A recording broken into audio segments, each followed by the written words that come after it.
Hello and welcome to another Sales Whiteboard workout where we talk about the sales skills to help you win the game. I'm your host, Julian Redding, and as always, thank you for sharing some time with me. Now, today's subject is about persuasion. There's a fantastic book by Robert Cialdini around the principles of persuasion I urge you all to buy. He talks about 6 principles. But I've used them throughout my career and tweaked them, and I want to share with you how I use them in the sales world, because obviously persuasion is extremely wide across multiple lines of business. Ultimately, we are persuaders. We are the people who need to convince our customers to qualify we are the right people to be working with. Now, that ultimately should always be driven by strategy, your own sales strategy. And I want to introduce you to the concept of planning your persuasion out with each and every one of your clients. Let's go start on the first principle of persuasion, which is reciprocity. It's first and foremost the key piece for me with persuasion. What can I do for you before what you can do for me? Let me just give you a quick example of that. You all know how passionate I am about social selling and being on LinkedIn. Read my LinkedIn profile, read the About Me section. In the second line, I talk about the free videos that you can get by interacting with me.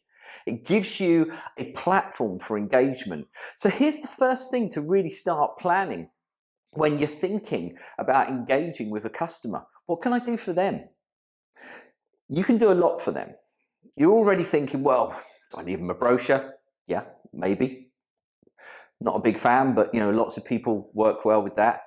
For me, it's more about sharing industry expertise, showing them what good looks like, sharing what success looks like, what data to be measured.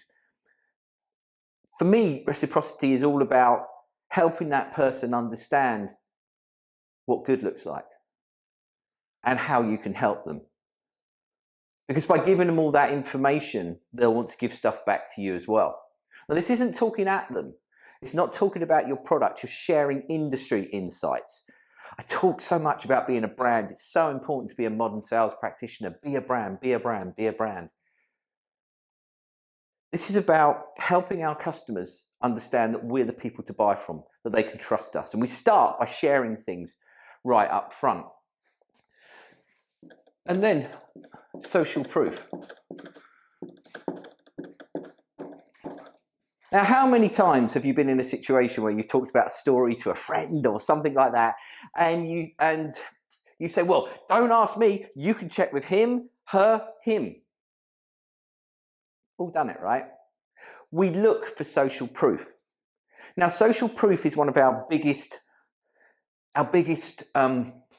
pieces of armor, shall we say, going forward, because during times of change, especially where we are now, people buy off people they trust. You have to trust someone, and they trust more what other people have done, i.e. what their competitors have done, what people in the industry have done. Because here's a secret I'm going to let you into. We're the one profession that no one trusts, okay? We know that. People can lie to us. They think of that. But our job is to really prove that right from the start. Prove that we are, one, a brand, but providing social proof. I say, and if you attend any of my discovery sessions, I talk about having 3 use cases ready, 3 stories, 3 successful stories to talk about, based on that customer's industry and what good looks like, and be able to chop and change between all of the stories and reframe based on your customer's language and your customer's objectives and what they want to achieve. Because nothing builds confidence more than knowing that you've got experience. I always talk about it. If you take your car to a garage and a 16-year-old comes out and sniffing and shrugging his shoulders, there's not the trust there. If a more experienced older mechanic comes out and already starts talking to you about what value he can bring, that's the person you're going to trust. And this is how we've got to think, because perception is everything in sales. We're someone that people can trust. We're a brand. We're experts, and here's our proof.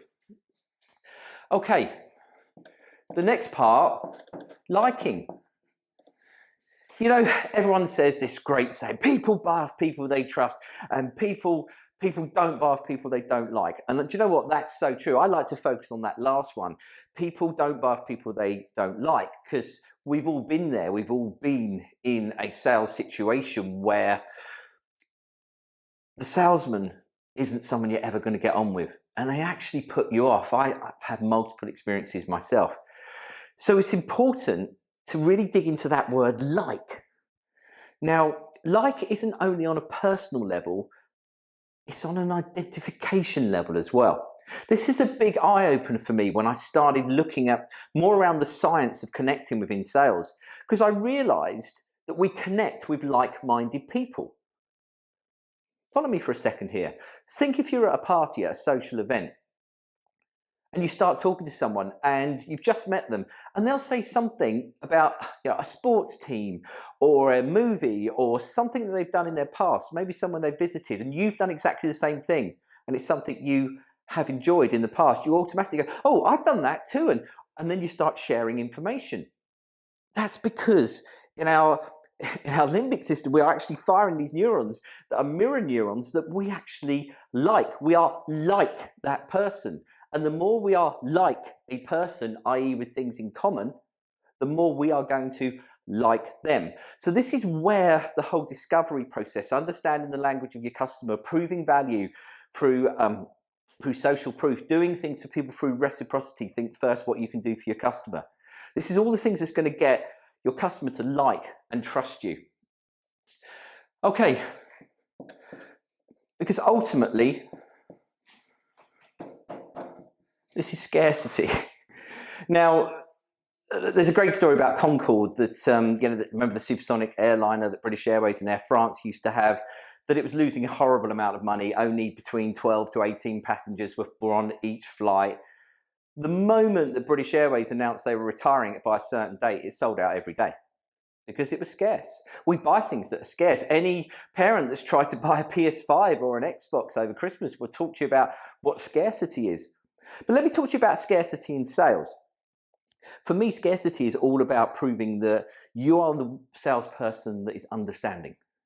You've got to look at that person's business. They can trust you. Everything you're talking about is aligned to that person's business.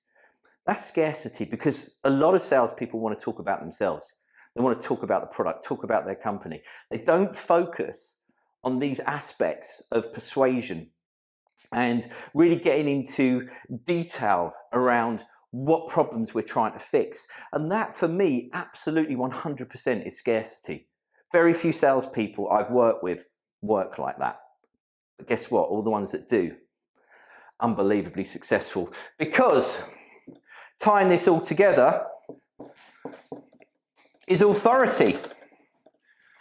Now, if you were doing all these things, we're demonstrating that we're interested in you, Mr. Customer, and we're going to start giving, sharing, and doing things with you before we ask for things back. Here's how we help all our other customers. Being like them and then putting yourself into the scarce world, that makes you an authority. Because by being a brand, by focusing on the customer's business, you're talking their language, and that automatically aligns to authority. It's incredibly powerful. I talk so much about talking the language of the customer because it's scientifically proven to help us connect and ultimately sell more. So these are the key things. For your next meeting, plan out against this: reciprocity, social proof, liking, scarcity, and authority. Write them down as headings, and then write some things, subheadings down underneath it, how you're going to achieve this. And just see how different that meeting goes. And please do share the results with me. I'd like to thank you all again for sharing time and listening to me. I've been Julian. Look forward to seeing you next time. Thank you.